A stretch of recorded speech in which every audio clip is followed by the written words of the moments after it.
Hello, everybody, and welcome back to the Cold Hard Truth podcast. I'm Jack Smith. I'm Shrikar Gendran. And I'm Nish Gupta. And after a terrible loss to the Falcons, the Vikings have entered the Trevor Lawrence Sweepstakes. Kirk Cousins had another terrible game. The offense for a majority of the game struggled, which they should not with the amount of weapons they have. And really, it looks like they need to change at the quarterback position. And right now, sitting at 1-5, it's possible that they can get Trevor Lawrence. And that's what we're going to dive into in this episode. So I want to open the floor up to you guys, talk about Kirk Cousins, the Vikings offense, their last game. What do you guys think? And are they going to be in a position to draft Trevor Lawrence? And should they, if they're given the opportunity? All right, I'll say something first. Just due to what his contract looks like, I know Anish has the full details on it, but Kirk Cousins will likely be back as the Vikings quarterback for 2021. I know it's not the answer that people want to hear, but it's just the big mess that Minnesota put themselves in when they extended him earlier this year. Really, the only way the Vikings can get rid of Cousins in 2021, without him counting against the team's salary cap, is if they find a way to trade him. And if he keeps playing like he currently is, Minnesota's not going to trade him because no one's going to have an offer. So if the Vikings continue to just be completely terrible and they end up with a top 10 pick in the draft, then I'm expecting them to select a new quarterback, maybe Trey Lance, Justin Fields if he falls, and have him begin his rookie year on the bench behind Cousins. I'm sure they want to do something like what the Chiefs did with Mahomes and Alex Smith in 2017. But look, if the Vikings can find some way to get rid of Cousins without it resulting in the team losing cap space, I don't think it's going to happen, but I think he's still going to be on the roster in 2021. And with Trevor Lawrence, I know Vikings fans have been calling for this team to tank for Trevor since they started 0-2 this season, and those calls really haven't quieted down at all this year, and they're going to get much louder now that they lost to the Falcons. And as bad as the Vikings have been, I'll say this, there are still teams who have played even worse than them this season. For a team to land Lawrence, you're going to have the number one pick. So for Minnesota to enter a draft with the first overall selection for the third time in franchise history, you'd have to lose all your games for the rest of the year. I think I would disagree with that, though. Me too. I mean, do you have anything else before I say why? I just think a team has to be that terrible to land the number one pick just because of how bad the Jets have played this season. See, I don't think you need the number one pick. Now, here's why. So I'll go off and kind of, if you're okay with it, Shrikar. Yeah, sure. So I'd consider myself more the data guy out of us three. So again, I looked at the contract, and basically a lot of it, basically the $66 million is guaranteed, but it can be converted into signing bonus. It can be converted in his dead cap isn't as much. Also his salary, his base salary, for example, this year is only $9.5 million versus obviously the $33 million that it shows on the contract. So the Vikings can definitely tinker with it, and kind of like how Nick Foles was able to go to the Bears, right? For the $21 million that he had. They definitely changed up the contract a little bit. They're still paying him a decent amount, and I believe the Jaguars are still coming up from under with their contract. But same thing with the Vikings, they can definitely do that. I don't know what team would go for Kirk Cousins, because here's what I'll say. And I'll also answer the question, but Kirk Cousins is an up and down guy. Again, I just don't think, the playoff win was big for me, but as I'm seeing it, I just don't think he can take you over the top, or bring you over the hump. And again, the 3 touchdowns, don't be fooled by it. A lot of it was in garbage time. But regarding Trevor Lawrence, I don't think they necessarily need the first pick, because, like, for example, I know I don't want to bring up the Jets that much, but as bad as they've been, I don't know if they go with T-Law with the first overall pick. I don't think they need, because again, there's, as much as I hate Sam Darnold, the questions are still unanswered with him, right? So, and you know what? I know Jack's smiling because, as much as I hate him, we don't know. The Jets have been absolutely horrible without him. Say what you want. As much as I'm a hater, it's terrible. this offense is terrible, and Darnold has made some good plays with this team, right? So, he's at least done something. I wouldn't say it's complete, relevant in the whole NFL landscape, but at least he's won some games. This team is literally I believe 0-8, 0-9 without him. So that's why I don't think they don't necessarily need the number one pick. But again, going off this Vikings team, right, and Trevor Lawrence, Trevor Lawrence is arguably the best NFL prospect since Andrew Luck. And I think Jack can confirm me on that, right? Yep. If not better. This dude is a stud. He's got height, he's got athleticism, he can throw it deep, he can throw. He's also got one of the best. I'd say like the way he can move his eyes when I like watch him play. I mean, he finds players in places I wouldn't expect. And again, his throws on the sideline are also amazing. So, and also having him single-handedly beating us in the semifinal last year with his legs, it just shows how versatile he is. So and I he's think won a with national title, which is something that Luck didn't do. So you see, he as can play a in big freshman, games as a as a freshman. He true can freshman. play in big games. Oh my God.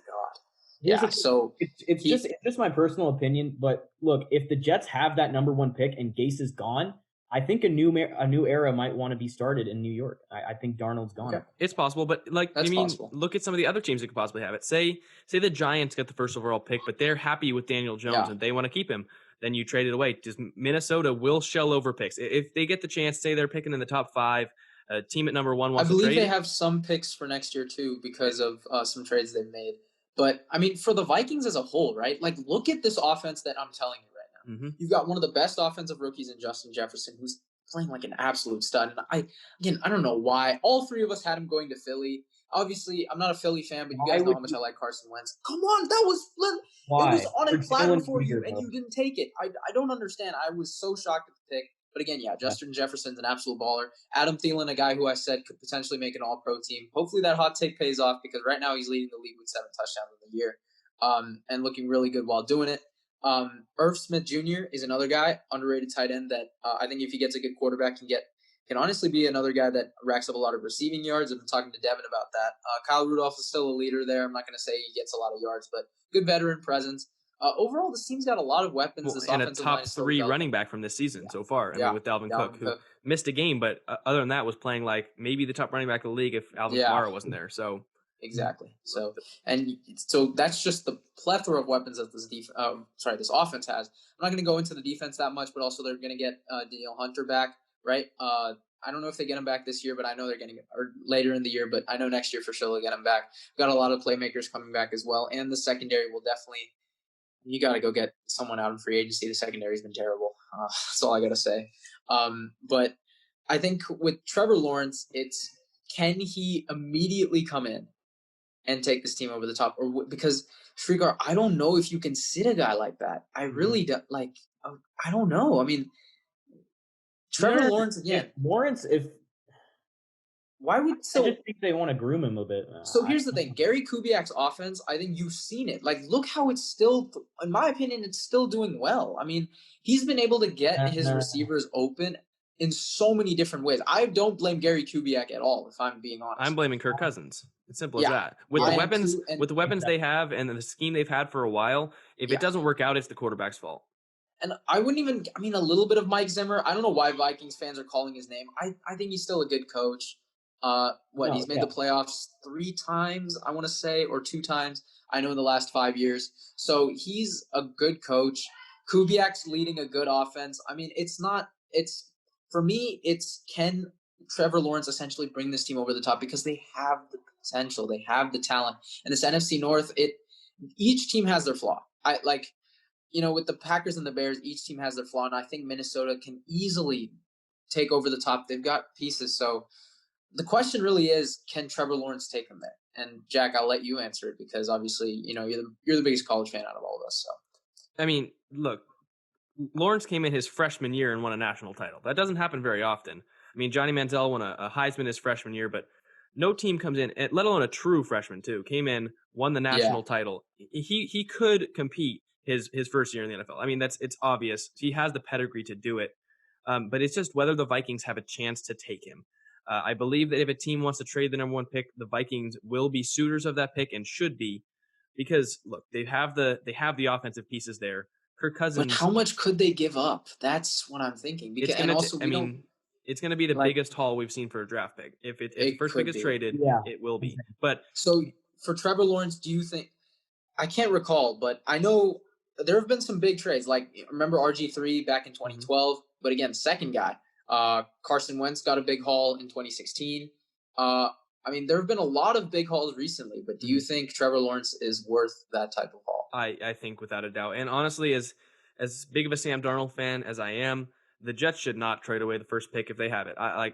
As much as I want to say they should and that Sam Darnold should get a chance, you cannot pass up a talent like this. I mean, you cannot pass up Trevor Lawrence. You're passing up Super Bowls if you don't draft Trevor Lawrence. Wow. You're passing Big up Super statement. Bowls. And I think it's obvious. I mean, just barring injury, like Andrew I mean, Luck. but the thing is, we said that with Andrew Luck too, right? Because and another thing with Andrew, and I like the comparisons though between the two. I think they're relatively good comparisons because Andrew Luck has a lot of the same pedigree as he does. I think T-Law is not as loud, not as outgoing, I would say. But But play shows it. yeah, his play exactly. Like both, and you know what the thing is, Andrew Luck could also beat you with his athleticism coming into the draft. They had, in my opinion, they're very similar. Mm-hmm. Both have height and everything. But you saw his career, right? I mean, his offensive line was probably the worst offensive line of the decade, I would argue. From what, put him in a good situation. Yeah, from 2012 to I'd say 2017. I mean, it was terrible. So, like, I think Trevor Lawrence, if he goes into a bad system, I just don't like, and we're seeing it with quarterbacks now, right? I mean, you could be really talented and just not, get the right fit. But again, if he goes to a guy in Gary Kubiak, who, has helped quarterbacks, right? I mean, I'd say him and Stefanski were big for Case Keenum. I think Kirk Cousins had a decent first year in Minnesota. Even when they went 10-6 last year, he made the plays necessary to, again, keep him in contention. And also that playoff game, I give him all the credit. The win over the Saints, I give him all the credit. And I think if you get a guy like T-Law with the Vikings, I mean, there's no telling what this team could do. Yeah, I think that the team comparison I want to make is Justin Herbert with the Chargers this year. I mean, the Chargers don't pick high too often, and they haven't over the last couple of years. And they had an opportunity to draft a quarterback. They did not pass it up. And you look, he comes in, he's got Keenan Allen and Mike Williams. He's got some good running backs there, a pretty good offensive line, and a stable head coach. If Trevor Lawrence comes in, then he's got Justin Jefferson, he's got Adam Thielen, Irv Smith, Dalvin Cook, a pretty good offensive line, and he's got some great coaches. So look, if they get him, I would watch out. And really, they are in a position to draft a quarterback. They should be the team that should look at a quarterback. And if I'm a quarterback, that's where I want to go. Teams like the Jets, teams like the Giants, teams like Washington, those are not places I want to go. They just don't have the pieces necessary. Exactly. I mean, look at what Joe Burrow's dealing with this year. They've got some good pieces, and they've got better pieces than all the teams that really could be drafting first this year. But that offensive line is still making it hard for them. Yeah. The Vikings are a very safe team for a prospect to go to. And so they should take advantage of that and get a young prospect. Okay, well, I'll ask you this, though, before, maybe to close it out. Yep. If Justin Fields is a very good prospect too, right? Mm-hmm. I think we can all agree. I was about to say, even a guy. So what if you have maybe the 6th, 7th pick, right? And Fields is available. Is it worth the jump to take Trevor Lawrence over Justin Fields? No, I wouldn't say so, because you could just groom him behind Kirk Cousins for another year, and he'll. So why? Okay, so even then I disagree. I don't know why you. If I'm doing that, I'd rather take Trey Lance. If you're going to sit a quarterback, take Trey Lance and sit him for a year behind Kirk Cousins. But why? So, Shrikar, why do you think you would send him? Because there's a difference between Kirk Cousins and Alex Smith. There's a difference between Andy Reid and Mike Zimmer. Why sit him? You said it yourself. If you get Trevor Lawrence, you'd have trouble. You'd have a lot of trouble benching him. But with guys like Fields and Lance, I think you could groom them on the bench for 1 year, and then you could put him in 2022. I think the gap between Fields and Lance is a lot bigger than what you're making it to be. Or if Kirk Cousins continues to stink next year, then you can put in Fields or Lance. It just works like that. You could have him on the bench to start the year, and then you could put him in later if Kirk Cousins continues to do bad, and you have faith in your guy. Well, I think it's safe to say no matter what, he'd be the most talked about backup quarterback of all time. Yeah, and you'd have a lot of talent sitting there on your bench. But look, to wrap it up, the Vikings, they've struggled on offense, and Kirk Cousins has struggled this year. If they have the ability, they will take Trevor Lawrence, and they might look to create that ability via trade. And it's well worth it. And I think that they should really be looking into this. And look, it may not be Trevor Lawrence, but I think it's going to be a first-round quarterback. As of right now, I think the odds of them taking a first-round quarterback are very high, and I would bet on those odds. So I mean, think about it this way. 3 of the quarterbacks that most of us had in their top 10 could not be on the same team next year. I mean, Carson Wentz, Matt Ryan, Kirk Cousins. I didn't have Kirk in my top 10. You didn't have the Kirk? I had him borderline. I had him, Tannehill, flip-flop. Mm-hmm. And you know what? I was high on him after the playoff win against New Orleans. Really stinking it up right now. So, Kirk, step your game up. Otherwise, could be out for Minnesota. Yeah, it all depends on how Kirk does the rest of the season. Exactly. If he keeps playing the way he is, they will enter the Trevor Lawrence Sweepstakes. I think it's safe to say. But that's going to wrap up the episode. We're going to have our picks coming out soon, as well as a Buccaneers recap coming out tomorrow. this team is looking a little bit different than we thought they would, and you'll see that explained in the video. But we want to thank you guys for watching this one. Go check out our socials down below. We've got our Instagram, our Twitter, and our website. And go give us a follow at those places. Subscribe to us here. Turn notifications on so you get notified with every video. And like this one to see more content. So thank you guys for coming, and we'll see you next time.